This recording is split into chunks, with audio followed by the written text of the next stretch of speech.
What's up? It's That Dirty Screams from the IWC, and this is the Wrestling Recap Show for April 14th, 2012.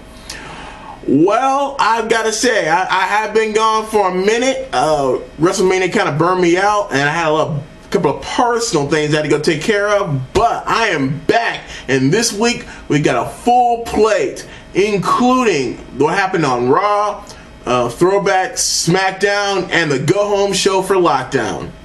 This week started off with a pretty insane start to WWE Raw. There was actually a pull apart. The entire locker room, officials, John Laurinaitis, everybody was trying to keep the Brock Lesnar and John Cena from killing themselves. Unfortunately, this didn't happen until after Brock Lesnar just blew up John Cena's mouth. It was blood all over, I don't say blood all over the place, but his mouth was bleeding pretty good, and they had a nice little way to start off Raw. And any Raw that starts off with John Cena bleeding is a good Raw in my book.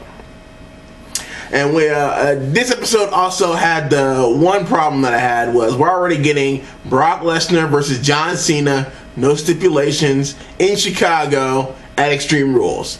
Pay-per-view is called Extreme Rules, and they're going to have a straight-up wrestling match? What? No, I don't think so.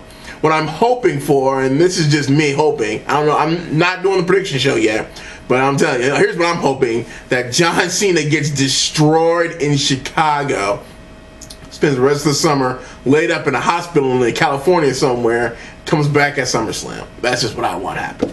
But again, enough about Extreme Rules, because Santino and Brodus Clay came out. The Funkasaurus had his first non-30-second squash match, and it was thoroughly entertaining, I will say. They had a match against Santino and the Funkasaurus. Brodus Clay teamed up to go up against Jack Swagger and Dolph Ziggler. How long until Dolph Ziggler is finally treated with some respect? That's just what I'm saying. He's probably one of the hardest working guys. He was double booked at pay-per-views 4 times last year, and this is what he's got? I don't think so. But it also goes to show you that I really think that WWE has got something with the Funkasaurus. They don't know what. They're trying to figure it out. But you know what? Anytime I can see that jiggling bag of goo just jump on people and just pin them 1, 2, 3. It makes me feel good. And Santino was out there, the huge pops. Santino is over like, I don't know. It is just crazy. And as a comedy act, Santino is not trying to be a serious competitor. Or if he is, wow. But Santino Morales is in love with this character, and we are enjoying it, and every time he comes up on my screen, I am happy. But then we had the same episode of Raw. We had some crazy moments between CM Punk and Y2J. Again, Johnny Ace put a title match, WWE Championship match of Mark Henry versus CM Punk. CM Punk was disqualified, and Y2J came out, poured beer, wasted perfectly good beer all over CM Punk, and then put him in the walls, Jericho. So that feud is going to the next level, it looks like. I'm really interested to see what happens at Extreme Rules. I'm also extremely interested to see if CM Punk is able to retain. As we see later on this week, Johnny Ace is not above putting some additional hurdles in the way of the face champions against the heel challengers. But getting a little bit ahead of myself. Anyway, that was pretty much everything that came out on Raw. Again, Raw, really strong episode. Few things. Still waiting to see. I'm gonna wait and see attitude with Lord Tensi. He had a match with Yoshitatsu again, squash match, completely destroyed him. Ref had to stop the match. I don't know what's going on. I mean, just call him Albert. The entire audience was screaming Albert and A-Train. I mean, just call him. Just say, hey, Prince Albert went over to Japan, got a new gimmick. He's Lord Tensai now. We know he's Prince Albert. We know this. Anyway, I digress. SmackDown this week was a gimmick episode. It was like the flashback episode. A lot of WWE Hall of Famers and WWE legends were on the show. Tony Atlas, Roddy Piper. There was a Piper's Pit with DBD, who again just completely, for my money, humiliated AJ in the middle of that ring. And my buddy Boone 713, he was just yakking the whole time. And I was laughing. It was, to me, it was kind of funny. But this new DBD, Daniel Bryan Danielson heel, he is all slime ball. All slime ball. I just can't wait for Sheamus to put him in his place again. Which brings us to the other thing that happened on SmackDown that was actually, I guess, relevant to the last decade. I'm just kidding. I love the Legends. But last week, Sheamus kicked the head off a referee and got disqualified after the referee made a bad call in his match.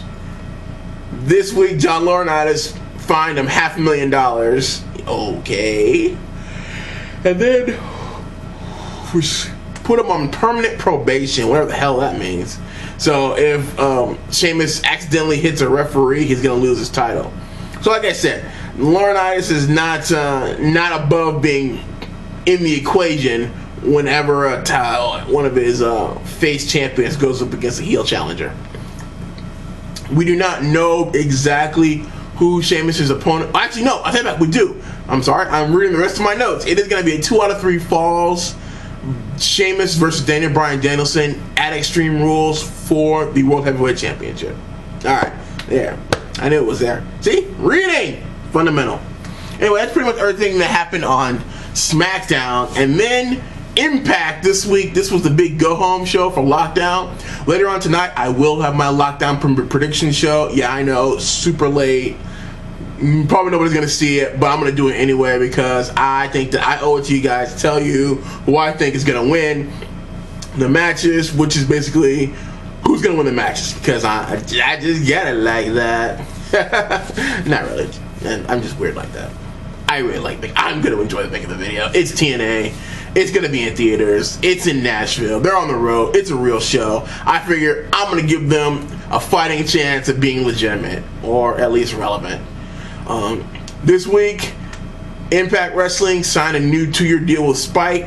The exact figures have not been made public. All we know is that we're going to have at least 2 more years of Impact Wrestling. And that's 2 more years than I gave them after what happened last year. I'll tell you what. But they got rid of some of the dead weight.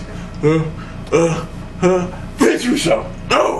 Sorry. They got rid of some of the dead weight, and they're moving forward with some of the younger talent. And I think that they're positioning themselves to go into Bound for Glory much stronger this year than they did last year. Again, one of the things that happened on Impact, not a lot. Surprisingly enough, or not surprisingly enough, but I was a little bit entertained by it. Eric Young and ODB tied the knot on TV. I have got to say, if you can find that on YouTube, it made me laugh. Especially when Sarita and Rosita came out in their lingerie to try and lure EY away, but he was in a locked cage, and then ODB took off her wedding dress, and EY took off his tuxedo, and the preacher took off. Yeah, it got weird towards the end, I'm not gonna lie, but entertaining nonetheless. Every time I see those two on my TV screen, I know it's gonna be at least entertaining. Another of the big, I guess, I'm not sure if it's a big, but the lethal lockdown between Eric Bischoff and Garrett Bischoff. Instead of being 4-on-4, it's now 5-on-5. Eric Bischoff added himself to Team Eric, and Garrett Bischoff added Rob Van Dam to his team, so it's going to be a 5-on-5. But of course, Eric Bischoff, the heels, they got the man advantage and lethal lockdown, so who knows. Any who's houses what's-is, that's pretty much what happened on Impact, SmackDown, Raw.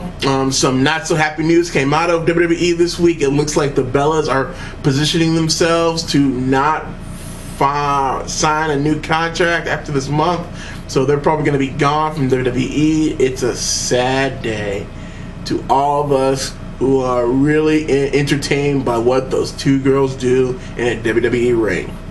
But I wish them the best in their future endeavors. There's really only so far you can go in WWE.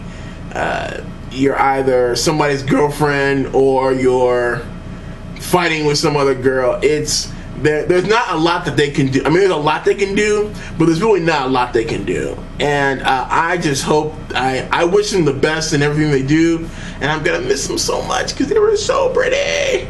Anyway, that's pretty much everything that happened this week. The major goings-ons in professional wrestling from the WWE and TNA. Again, Lockdown prediction show coming up probably in the next, sometime tonight. It'll be Sunday Central Time by the time I put that video up, but I'm gonna shoot it after I upload this, and then I'm gonna get the card. It's gonna be done. It's gonna be awesome. It's gonna be 100% accurate, because this has been that WWE Spoons from the IWC, signing off.